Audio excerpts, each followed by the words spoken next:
Thank you, sir. Hare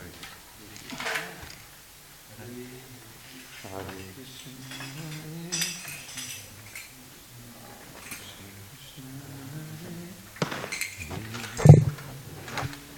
Thank you.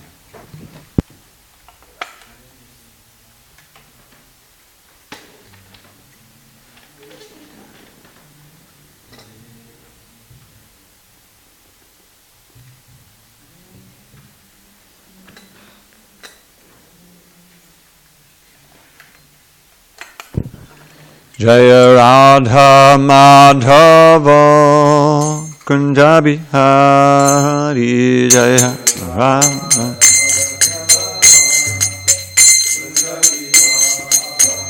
Jaya Radha Madhava Kunja Bihari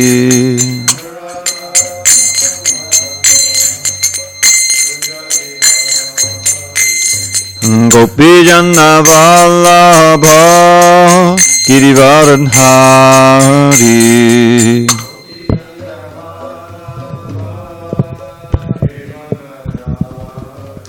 Jaya Gopi Janna Vallabha Girivaradhari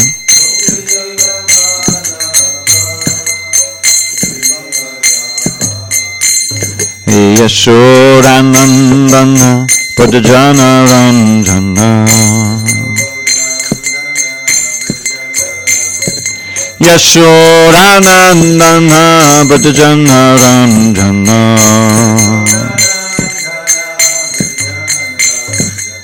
Yamuna Tira Vanachari Yamuna Tira Vanachari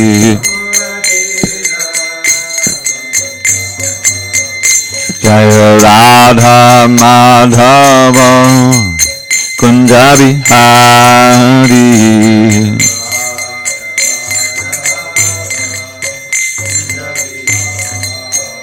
Jaya Radha Madhava Kunja Bihari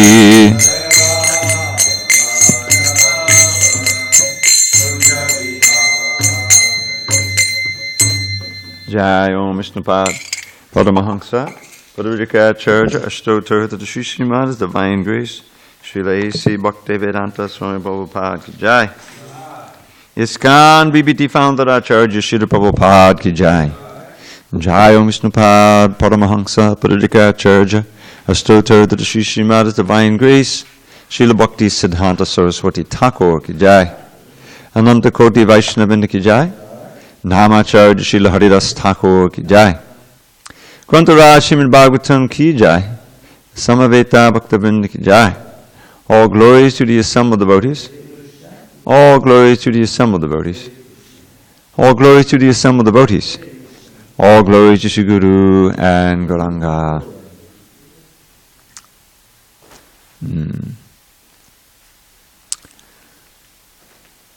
Narayanam namaskritya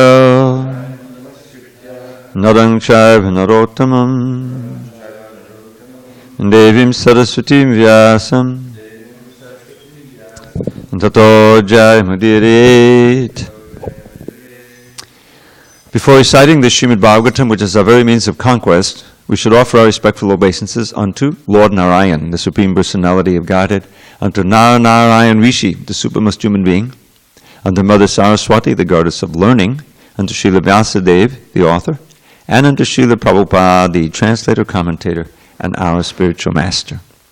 Nashta prayesh abhadreshu Nityam Bhagavata Sevaya Bhagavatyuttama Shloke Bhakti Bhavati Naishtaki.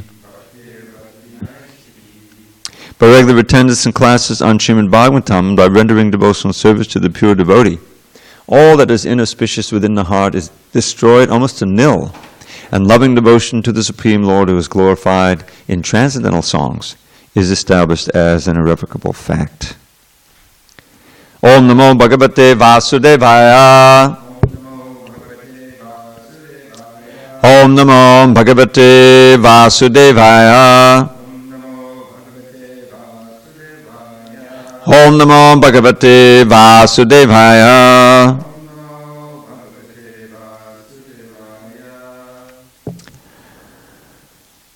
On this first day of November 2017 in SanDiego, we're reading from Srimad Bhagavatam, translation and commentary by His Divine Grace A.C. Bhaktivedanta Swami Prabhupada. We are in Canto 3 entitled Status Quo, the Status Quo, Chapter 27 entitled Understanding Material Nature, and we are on text number 3. Tena sangsara padavim avasho bhyetya nivritaha prasangikai karma doshai sadasan mishrayonishu tena sangsara padavim avasho bhyetya nivritaha prasangikai karma doshai sadasan mishrayonishu tena sangsara padavim avasho bhyetya nivritaha prasangikai karma doshai sadasan mishrayonishu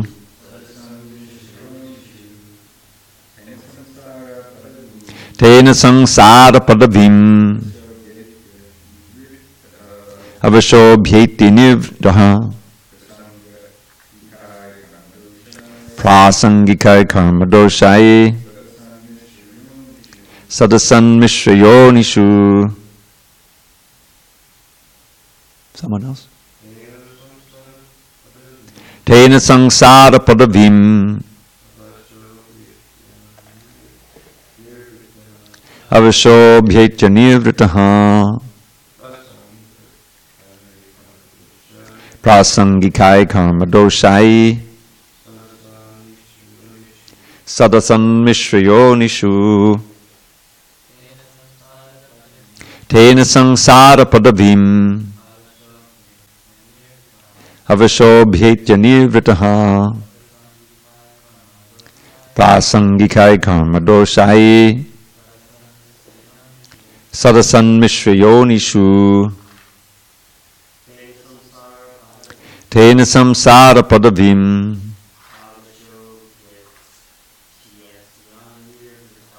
avasho bhyetya nivritaha prasangikai karma doshai sadasan mishrayonishu. Give me 1 second here. Okay. All righty.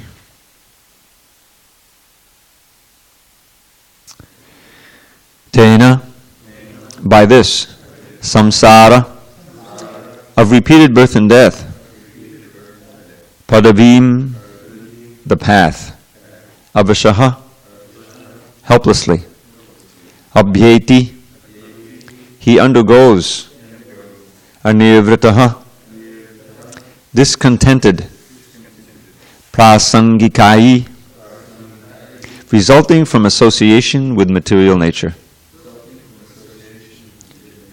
karma doshai, by faulty actions, sat, good, asat, bad, mishra, mixed, yonishu, in different species of life.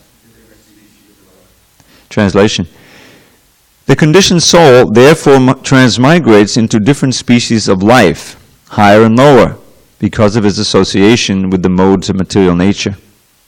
Unless he is relieved of material activities, he has to accept this position because of his faulty work. Please repeat. The conditioned soul therefore transmigrates into different species of life, higher and lower, because of his association with the modes of material nature. Unless he is relieved of material activities, he has to accept this position because of his faulty work.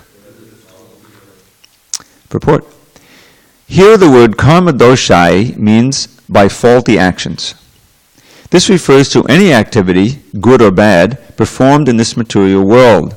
They are all contaminated, faulty actions, because of material association. The foolish conditioned soul may think that he is offering charity by opening hospitals for material benefit, or by opening an educational institution for material education. But he does not know that all such work is also faulty, because it will not give him relief from the process of transmigration from one body to another. It is clearly stated here, Sadasan Mishra Yonishu. This means that one may take birth in a very high family, or he may take his birth in higher planets among the demigods for his so-called pious activities in the material world. But this work is also faulty because it does not give liberation. To take birth in a nice place or a high family does not mean that one avoids undergoing the material tribulations, the pangs of birth, death, old age, and disease. A conditioned soul, under the spell of material nature, cannot understand that any action he performs for sense gratification is faulty, and that only his activities in devotional service to the Lord can give him release from the reaction of faulty activities. Because he does not cease such faulty activities, he has to change to different bodies, some high and some low. This is called samsara padavim, which means this material world from which there is no release. One who desires material liberation has to turn his activities to devotional service. There is no other alternative. Om Jnana Timirandasya Jnananjana Shalakaya Chakshu Unmidatam Mena Tasmai Shri Gurave Namaha. I was born in the darkness of ignorance. My spiritual master Srila Prabhupada opened my eyes with the torchlight of knowledge. I offer my humble obeisance unto him and all members of Sri Parampara. So since this verse began with therefore, translation, I'm going to read the previous verse. When the soul is under the spell of material nature and false ego, identifying his body as the self, he becomes absorbed in material activities. And by the influence of false ego, he thinks that he is the proprietor of everything. And that proprietor includes the concept of being the doer, independent doer. So the next verse, I'm not going to read it, but the next verse is one of those examples of the verse that appears 5 times in the Bhagavatam. Arteya vidyamanopi. You'll see in the next verse, where he's saying that really this samsara padavim that he mentions here, the repeated birth and death, is like a big dream. It's a bad dream. It doesn't have any substantial reality. But because we're dreaming, we're deeply enmeshed in this nightmare. It's real to us. It's as real as it can be to us. But in the final analysis, if one becomes Krishna conscious, then all of these miseries and all of this birth and death, we can see it for what it really is, which is a huge mistake and a bad dream. So this verse also, it calls to mind this famous verse from the Bhagavad Gita, which Srila Prabhupada would often quote, Purushat prakatisto hi bhunkte prakati jan gunan karanang gunasangasya sadasad yoni janmasu. The sadasad mishra yonisu is practically the same phrase here. So on this, that verse says, the living entity in this material world, prakriti sta, he's situated within this prakriti, this material energy. And he experiences prakriti jangunan, the modes of material nature generated from the material energy.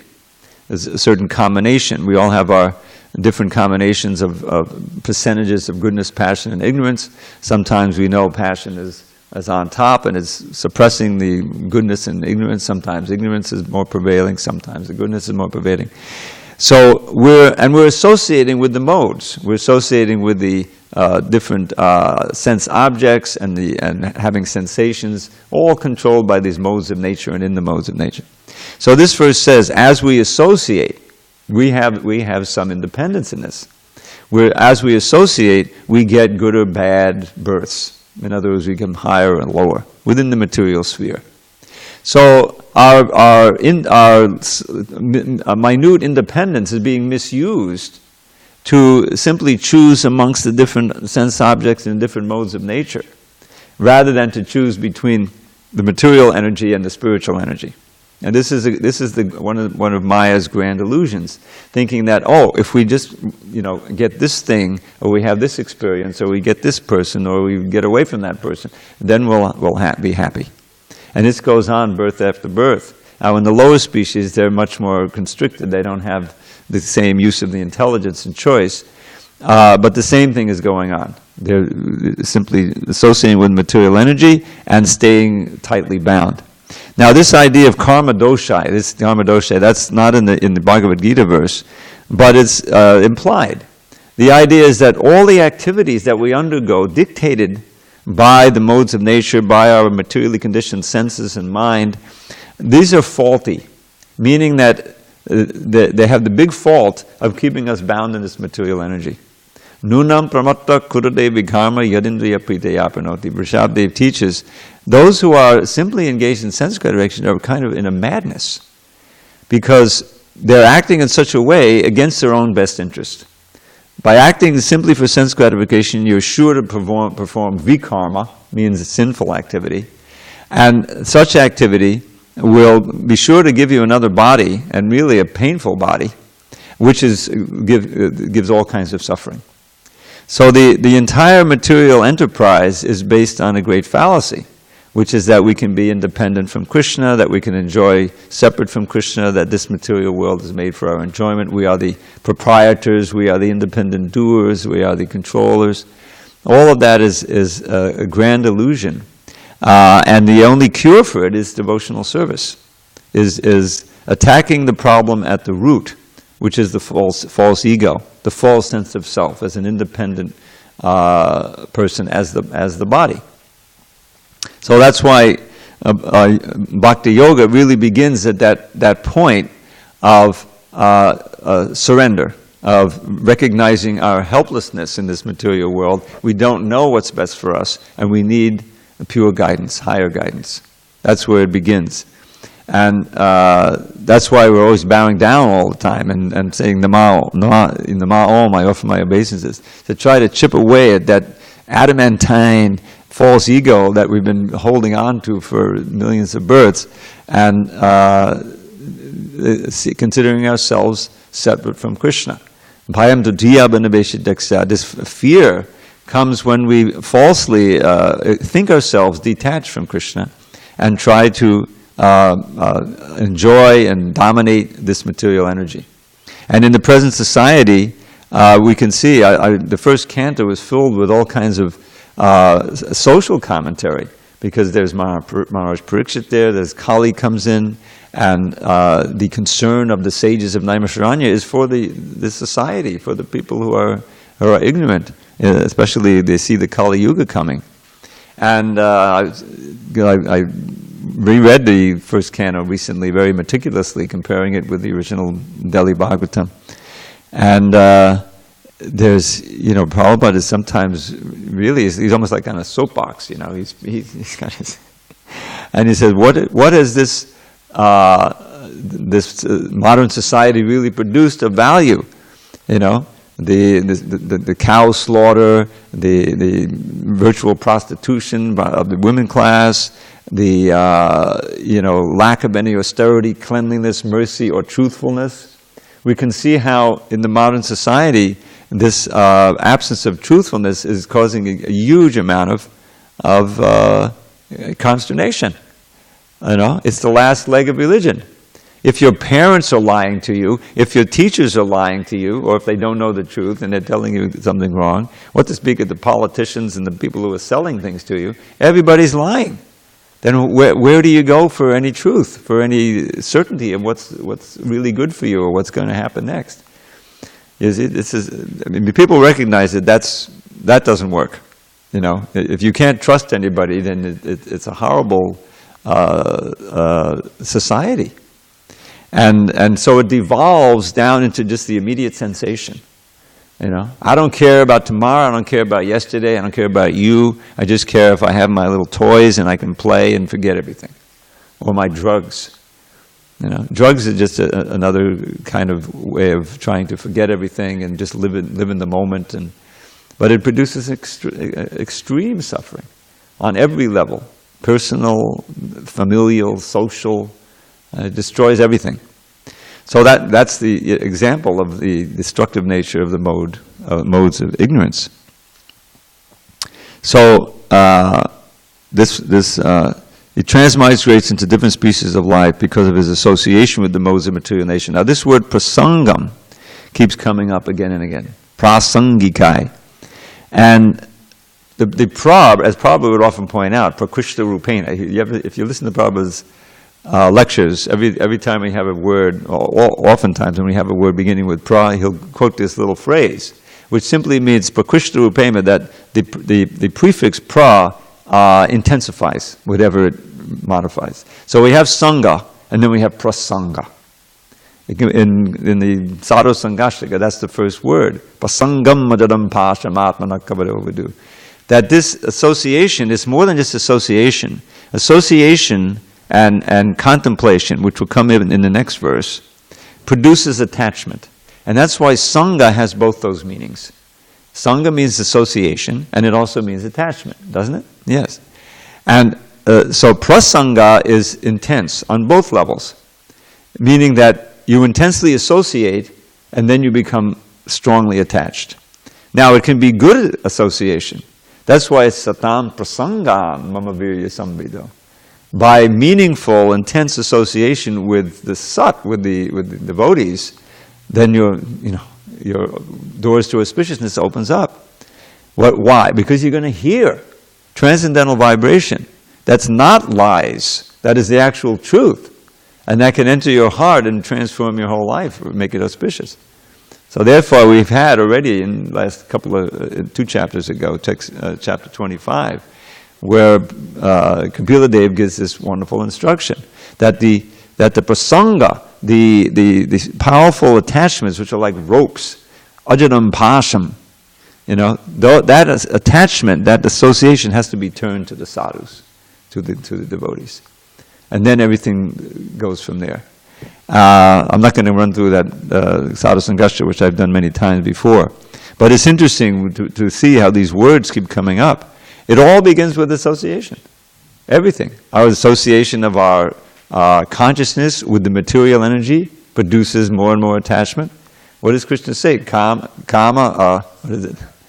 Dhyayado vishayan pungsa sangasteshu bhajayate. Sangat sanjayate kama. When you meditate or you concentrate on the objects of the senses, naturally attachment for them grows. And that contemplation is a form of association. And from that attachment, then it becomes more powerful into lust, obsession, powerful impetus to enjoy, which inevitably produces frustration and anger. Kama krodho abhijayate. And then you're on the path downward from krodha, that's the mode of passion and ignorance, and some moha, you can become completely bewildered. And we've been on this track for millions of births. So here is because what you're going to do, everything culminates. Your consciousness culminates in activity on the basis of that consciousness. What you're attracted to, what you're repelled from, the language that you're speaking, that you hear, all of this results in your own activities, which, if they're saturated with the mode of nature, are called karma doshai. These are faulty activities that keep us entangled in this world. And the result is sadasan mishra yonishu. You get reborn in so-called good, so-called bad species of life, the yonishu, different species of life. So this is he's describing in one place in many of the material situation. And if we understand it as such, then we should be determined. The desire we should let's get out. I don't want to perform karma dosha. I want to perform karmic bhakti activities. I want to perform those activities that will untie these strong knots of powerful attachment and transfer them to Krishna, which is the all-auspicious goal that we're trying to achieve here. So Prabhupada here, activities that people think are good in this world are also bad. Material welfare activities, opening hospitals, educational activities, all these different things. This is another trick of Maya, where you think that, oh, I'm not going to be like those bad people, I'm going to be like the good people. I'm going to do good for others, I'm going to be kind. But if it's all on the material platform, it still keeps you bound to this material world. And ultimately, you don't make any progress. And this, now, we're not only apt to perform karma dosha, faulty activities, but we're also suffering from previous faulty activities that we performed. Just like on the material platform, the contracting some disease. If someone, this is a perfect example because the cause of a suffering is sin, and the cause of sin is ignorance. This is in the Nectar of Devotion.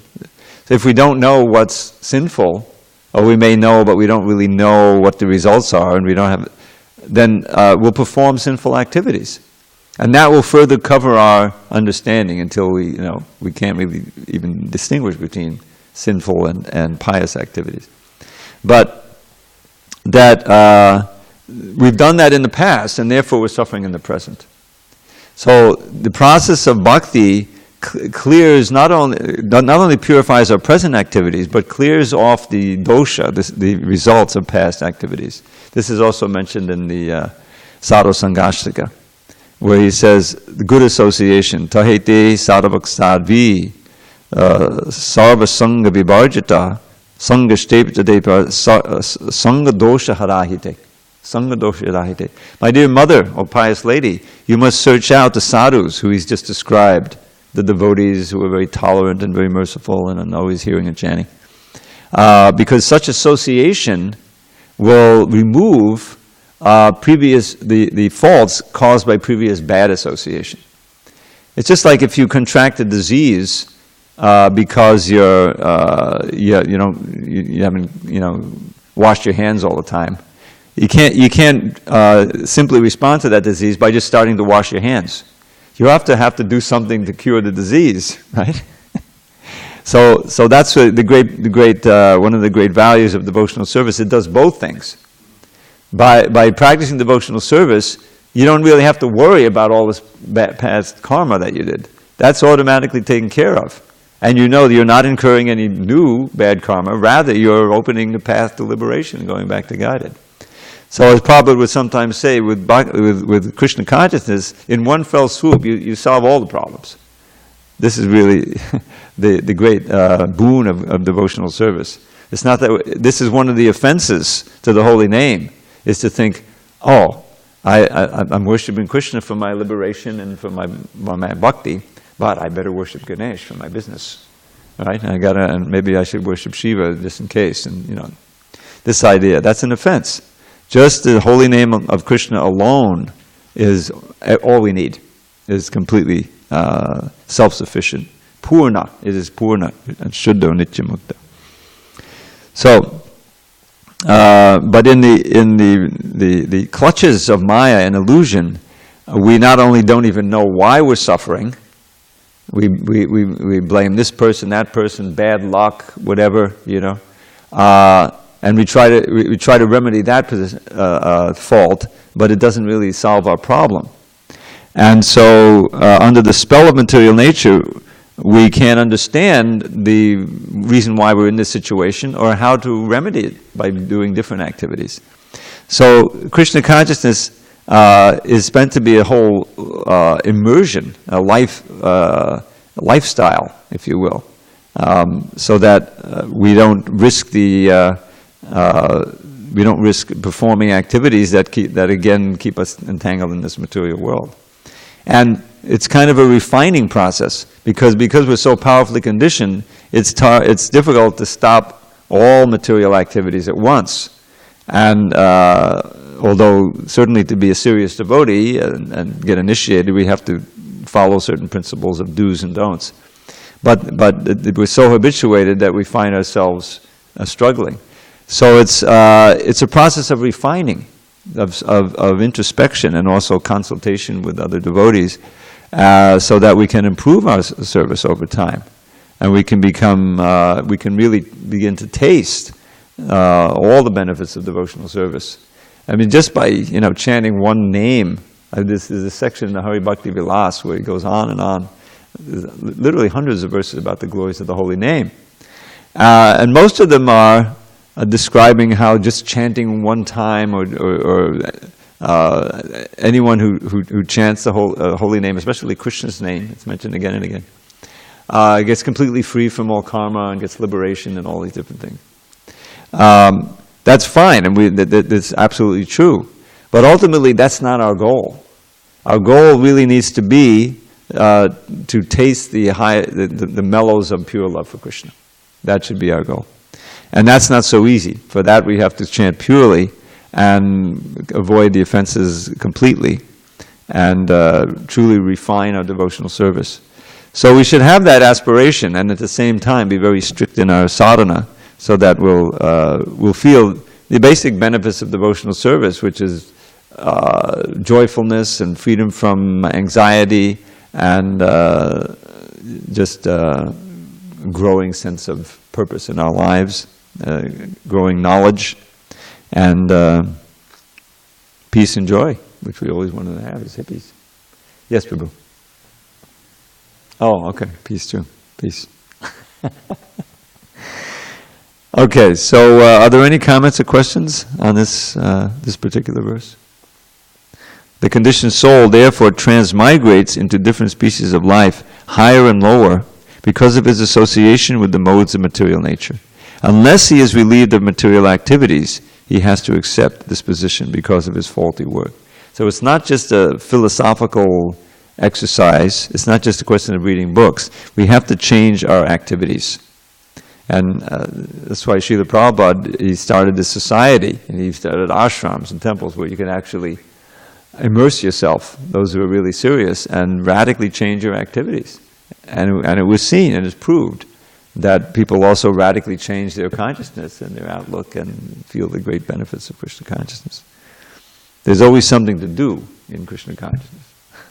If what you're doing may just be sitting and hearing, but it's definitely an activity. It's something to immerse your mind. Okay, let's go to the next verse. Maybe it's Krishna's arrangement. Arte hi vidamane pi sanksutir nanavartate dhyayato vishayanasya swapne nartagamo yata. Actually, a living entity is transcendental to material existence, but because of his mentality of lording it over material nature, his material existential condition does not cease, and just as in a dream, he is affected by all sorts of disadvantages. Purport. The example of a dream is very appropriate. Due to different mental conditions, in dreams we are put into advantageous and disadvantageous positions. Similarly, the spirit soul has nothing to do with this material nature, but because of his mentality of lording it over, he is put into the position of conditional existence. Conditional existence is described here as dhyayado vishayanasya. Vishaya means an object of enjoyment. As long as one continues to think that he can enjoy material advantages, he is in conditioned life. But as soon as he comes to his senses, he develops the knowledge that he is not the enjoyer, for the only enjoyer is the Supreme Personality of Godhead. As confirmed in the Bhagavad Gita 5.29, he, the Lord, is the beneficiary for all the results of sacrifices and penances. Bhoktaram yagyatapasam. And he is the proprietor of all the three worlds, Sarvaloka Maheshwaram. He is the actual friend of all living entities. But instead of leaving proprietorship, enjoyment, and the actual position as the friend of all living entities to the Supreme Personality of Godhead, we claim that we are the proprietors, the enjoyers, and the friends. We perform philanthropic work thinking that we are the friends of human society. Someone may claim himself to be a very good national worker, the best friend of the people and of the country. But actually, he cannot be the greatest friend of everyone. The only friend is Krishna. One should try to raise the consciousness of the conditioned soul to the platform of understanding that Krishna is his actual friend. If one makes friendship with Krishna, one will never be cheated, and he will get all help needed. Arousing this consciousness of the conditioned soul is the greatest service, not posing oneself as a great friend of another living entity. The power of friendship is limited, Although one claims to be a friend, he cannot be a friend unlimitedly. There are an unlimited number of living entities, and our resources are limited. Therefore, we cannot be of any real benefit to the people in general. The best service to the people in general is to awaken them to Krishna consciousness so that they may know that the supreme enjoyer, the supreme proprietor, and the supreme friend is Krishna. Then this illusory dream of lording it over material nature will vanish. The peace formula. So, the mentality of lording it over the material world, this dhyayato vishayan is actually the key phrase. That's also in the second chapter. That's the dhyayato vishayan pungsa, Krishna's sangastesha bhajayate. So, arte yavidyamane pi is actually not existing. This samsriti. Samsriti is the birth and death, all the sufferings that we go through. But it doesn't cease as long as one continues to meditate on this world as an object of sense gratification. So it's the enjoying spirit that is really the binding force here. And that's why we're drummed over and over again, Krishna is the enjoyer. But we find, well, wait a minute, we're not completely devoid of enjoyment in Krishna consciousness, otherwise we wouldn't stay here. But what are we enjoying? We enjoy when actually we're giving Krishna pleasure.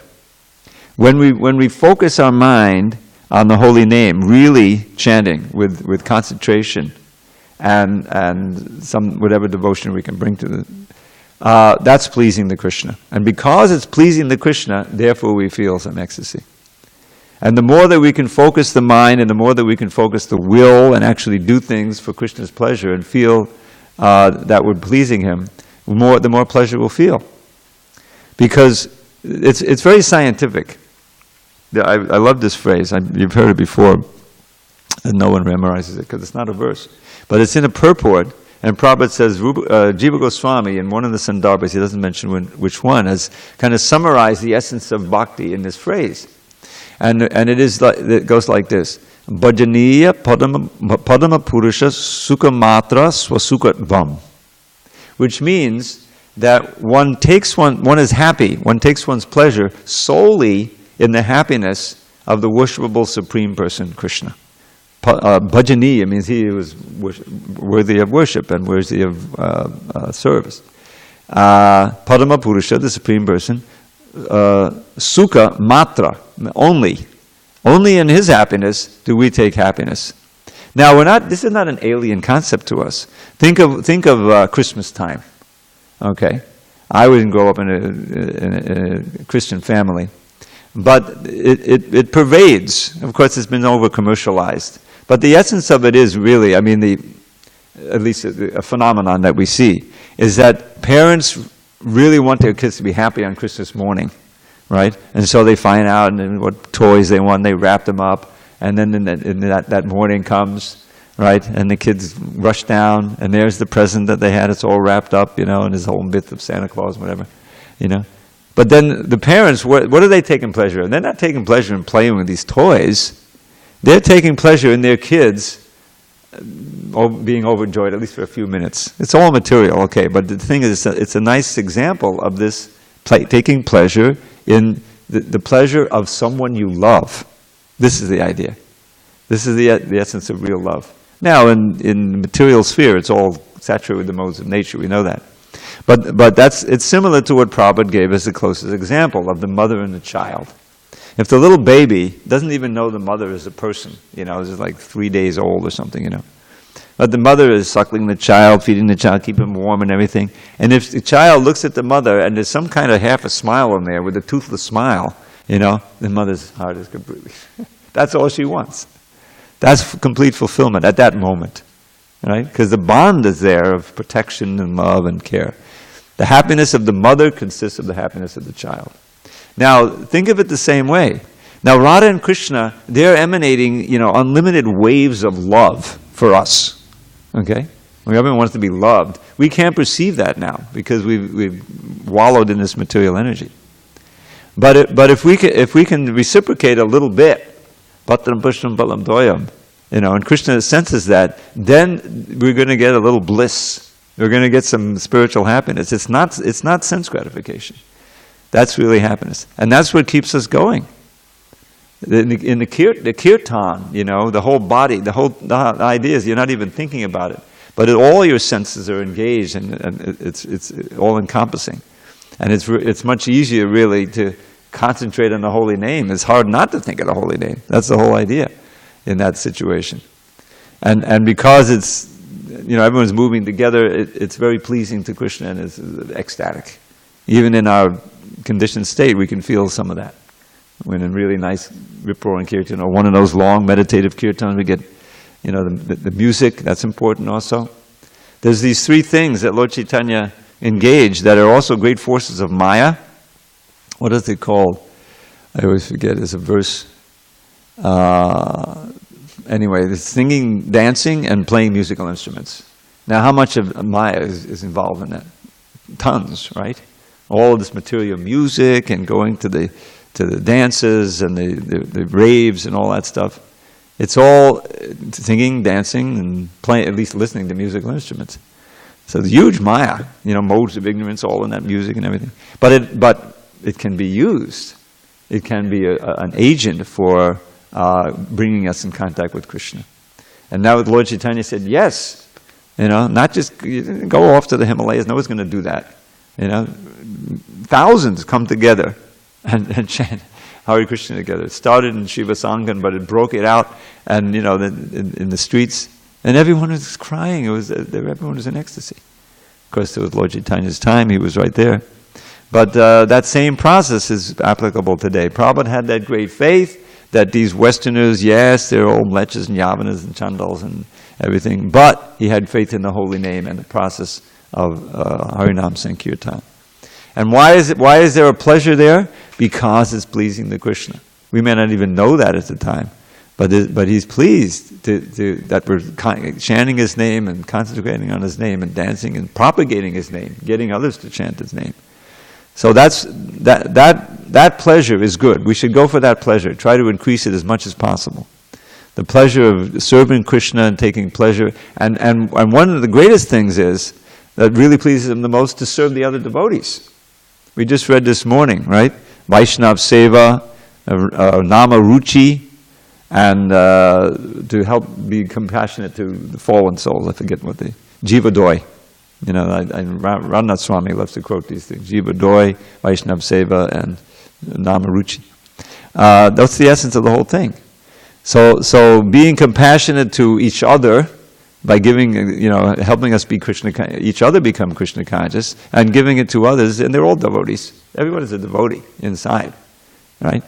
And trying to give it to others, that's so pleasing to Krishna, then you feel yourself peaceful and joyful and feeling nectar. So that's how we can wake up from the dream. The dream is that I'm the enjoyer, and I'm going to somehow enjoy. I'm going to exploit those other people so that I can enjoy. That leads downward. That leads to this hellish society we have now, which may blow itself up at any moment. All based on lust, anger, and greed. All. It's like an extreme example of the disease. Now hopefully Krishna consciousness is spread all over the world, and Krishna will, who knows what's going to happen. I mean, we have the prediction there'll be 10,000 years, so somehow, after all these years of having the nuclear bombs, and coming this close many times to blowing up the earth, if somehow the human race can survive, and the only way it can survive is Krishna consciousness actually becomes prominent. So I've kind of gone on quite a ways. Any comment or question? Sorry, I'm a little bit disjointed from all the fasting. It happens every Dwadasi, in this case, Trayodasi. Hare Krishna. All glories to Srila Prabhupada.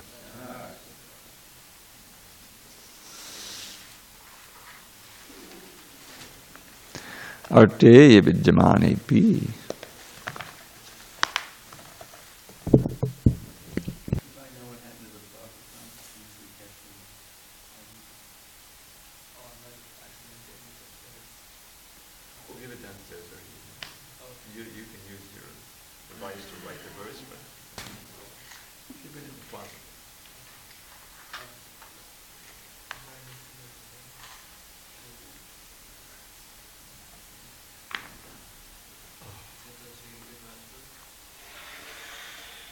You're cooking today, right?